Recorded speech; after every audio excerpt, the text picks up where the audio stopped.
ಮಂಗಳೂರು ಸುಹಾಸ್ ಶೆಟ್ಟಿ ಹತ್ಯೆ ಪ್ರಕರಣಕ್ಕೆ ಸಂಬಂಧಪಟ್ಟಂತೆ ಒಂದೇ ಕೋಮಿನ ಯುವಕರು ಸೇರಿ ಮಾಡಿದ್ದಲ್ಲ, ಎಲ್ಲ ಕೋಮಿನ ಯುವಕರು ಕೂಡಿ ಕೊಲೆ ಮಾಡಿದ್ದಾರೆ. ಬಾಗಲಕೋಟೆಯಲ್ಲಿ ಕಾಂಗ್ರೆಸ್ನ ಶಾಸಕ ಮಾಜಿ ಡಿಸಿಎಂ ಲಕ್ಷ್ಮಣ್ ಸವದಿ ಈ ಹೇಳಿಕೆಯನ್ನು ಕೊಟ್ಟಿದ್ದಾರೆ.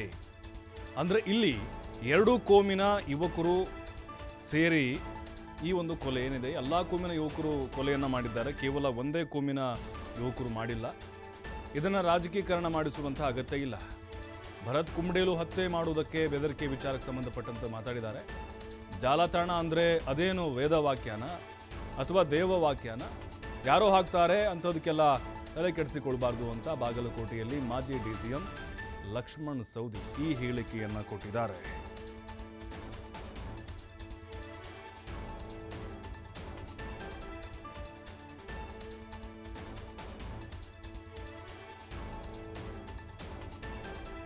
ಅದ್ರ ಬಗ್ಗೆ ಚರ್ಚೆ ಮಾಡೋದು ಅನಾವಶ್ಯಕ ಅಂತ ನನಗೆ ಅನ್ಕೊಂಡಿದ್ದೆ.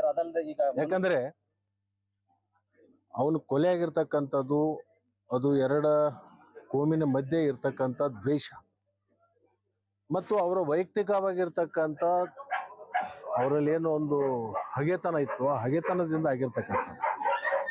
ಅದರಲ್ಲಿ ಬರೀ ಒಂದೇ ಕೋಮಿನ ಯುವಕರು ಕೂಡಿ ಮಾಡಿಲ್ಲ, ಎಲ್ಲ ಕೋಮಿನವರು ಕೂಡ್ಕೊಂಡು ಕೊಲೆ ಆಗಿರ್ತಕ್ಕಂಥದ್ದು ಇರೋದ್ರಿಂದ ಅದನ್ನ ರಾಜಕೀಕರಣ ಮಾಡಿಸೋದು ಅವಶ್ಯಕತೆ ಇಲ್ಲ ಅಂತ ನಾನು ಅನ್ಸುತ್ತೆ. ಅದ್ರ ಬಗ್ಗೆ ಚರ್ಚೆ ಮಾಡೋದು ಅನಾವಶ್ಯಕ ಅಂತ ನನಗೆ ಸೇರಿದಲ್ಲಿ ಭರತ್ ಅನ್ನೋರ್ನ ಏನು ಹಿಂದೂ ಕರ್ಕಟ್ಟಿದ್ರೆ ಅವ್ರನ್ನು ಕೂಡ ಫಿಕ್ಸ್ಡ್ ಡೇಟ್ ಫಿಕ್ಸ್ ಆಗಿದೆ. ನೀನು ಹಿಂದೆ ಬೇರೆಯವ್ರು ಏನದು ವೇದವಾಕ್ಯ ಅಲ್ಲ ಸರ್, ಈಗ ಏನ್ ದೇವವಾಕ್ಯನ ಆಗ್ತಾರೆ ಯಾರು ಅಂತವೆಲ್ಲ ತಲೆಗೆಡಿಸ್ಕೋಬಾರ್ದು. ಸೇರಿದಲ್ಲಿ ಭರತ್ ಅನ್ನೋರ್ನ ಏನು ಹಿಂದೂ ಕರ್ಕಟ್ಟಿದ್ರೆ